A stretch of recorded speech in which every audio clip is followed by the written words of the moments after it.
যে একজন পীর সাহেবের এক মুরিদ ছিল। তো পীর সাহেবের বাড়িতে এক মাজার আছে, সেই মাজারকে কেন্দ্র করে প্রতি বছর ওরস হয়। মুরিদ সে গরিব মানুষ, ব্যবসা বাণিজ্য করে খায়।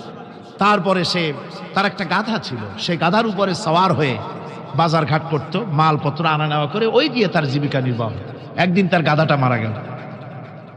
সেই রিসালার মধ্যে লেখা হয়েছে যে লোকটা তখন গাধা মরেছে, এর আর কিচ্ছু নাই, জমি জমাও নাই, খাবে কি করে, খুব দুঃখ পেল মনে। আর এই গাধা যদি মরে কুলে পড়ে থাকে তাহলে দুর্গন্ধ হবে। সেই জন্য রাস্তার পাশে ঝুপড়ি, তার একটা বাড়ি, ওই বাড়ির পাশেই রাস্তার পাশেই একটা কবর খুঁড়িয়া তার মধ্যে গাধারে শোয়াই দিয়া দাফন টাফন করিয়া কবরের পাশে বসে আর দুশ্চিন্তা করতেছে যে আমি এরপরে বাঁচবো কি করে, খাবো কি, ঘুমায় মানে চোখ বুঝে বুঝে কাঁদতেছে। এমন সময় ওইটা ছিল বাজারে যাওয়ার রাস্তা, লোকজন বাজারের দিকে যাচ্ছে। যাওয়ার সময় চিন্তা করলো যে এখানে তো কোনোদিন মাজার দেখি নাই, এখানে একটা লোক কাঁদতেছে মাজারের কাছে বসে, না জানি কোনো অলি আল্লাহর কবর হবে বোধহয়।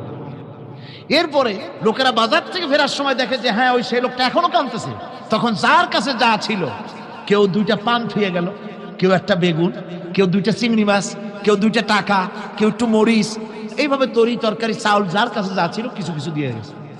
কিছুক্ষণ পর সন্ধ্যার দিকে লোকটা মনে করলো আর কতক্ষণ কান্দি, এখন বাড়ি যাই। চোখ খুলে দেখে চতুর্দিকে খাদ্য খাবার, তরি তরকারি, পয়সা করি। কই যে মাশাআল্লাহ, শুনছিলাম হাতি বাঁচতেও লাখ টাকা, মরলেও লাখ টাকা, সে কথা যে গাধার ব্যাপারে খাটে তা তো জানি না। এই গাধা মরিও তো আমার বাঁচায় গেছে। এখন ওই কবরের উপরে, গাধার কবরের উপরে চাদর টাদর চড়ায় চড়ায় দিয়া ওইখানে জুজ্জাক করে বসছে। বছর খানেক চলে গেল, লোকেরা পয়সা করি দেওয়া শুরু করলো। এরপরে সেখানে সে ইট পাটকেল জোগাড় করলো, একটা বিল্ডিং তৈরি করলো, সামনে সাইনবোর্ড লাগায় দিল হযরত গেদা শাহ রহমতুল্লাহ আলাইহির মাজার। মানুষ প্রতি বছর ওরসে এখানে জমা হচ্ছে, টাকার অভাব নাই। এখন এই লোক যার মুরিদ, সেই পীর সাহেবের কাছে অন্যরা এসে কয় হুজুর আপনার মাজারের আর বরকত কি, আপনার মুরিদের মাজারের কাছে মানুষ ভরা, টাকার অভাব নাই।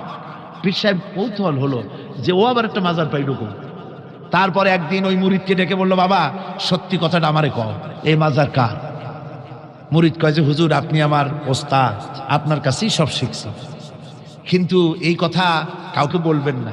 বলল না, বল না কি হয়েছে, মাজারটা কার? বললো যে হুজুর যে গাধাটা নিয়ে ব্যবসা করতাম, ওই গাধাটা মরে গেল, তারে কবরে দিয়ে টিয়া এরপরে পরে এই ঘটনা হয়েছে। পীর সাহেব কয় আমি আরো চিন্তা করছিলাম যে না জানি কোনো সত্যি কোনো পীর সাহেবের মাজার। অসুবিধা হয় নাই, তোমার ওখানে যেটার কবর ওইটার মায়ের কবর হলো আমার বাড়িতে। মানে ওই বাচ্চা গাধাটা পীর সাহেব দিয়েছিল।